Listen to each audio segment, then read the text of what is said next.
অনেকে জানতে চান যে খোল জলটা কেমন করে দেব, কতটা খোল দেব। এই যে এক ডালা আমি খোল নিয়ে এসেছি, এটা একটু চাপ হয়ে গেছে, একটু পুরনো চাপ হয়ে গেছে।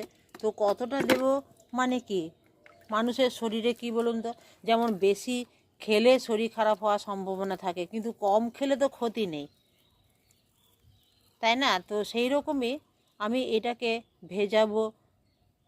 ধরুন এই এতটা জল দিয়ে ভিজিয়ে রাখলাম, ভিজিয়ে রেখে তারপরে কিন্তু খুব ভালো করে ঘেটে নিতে হবে।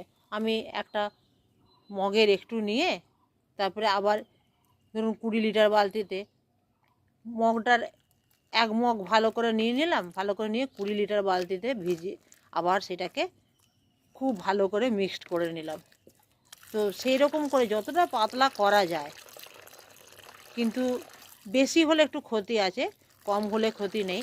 এবং এই পাতলাটা আপনারা বুঝতে পারবেন, এর যে সঠিক মাপ কোনোভাবেই বলা সম্ভব নয়, কারণ আপনার টবের কত বড় তা সেটা জানতে হবে, কতটা মাটি আছে সেটাতে, কীরকম গাছ, সব কিছুই জানতে হবে।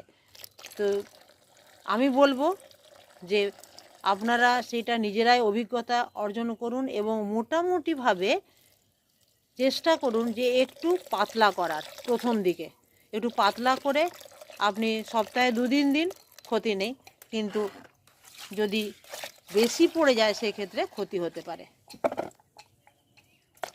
তো এইভাবেই বাগান করুন। বাগান আমরা অন্য ভিডিও সব দেখে অভিজ্ঞতা নিলেও নিজস্ব অভিজ্ঞতার দাম তো আলাদা, তো সেইভাবেই আপনারা করুন। আজ রাখি। এরকম বিভিন্ন টিপস পেতে কিন্তু অবশ্যই চ্যানেলটি ফলো করুন, আর সাবস্ক্রাইব না করে কিন্তু যাবেন না।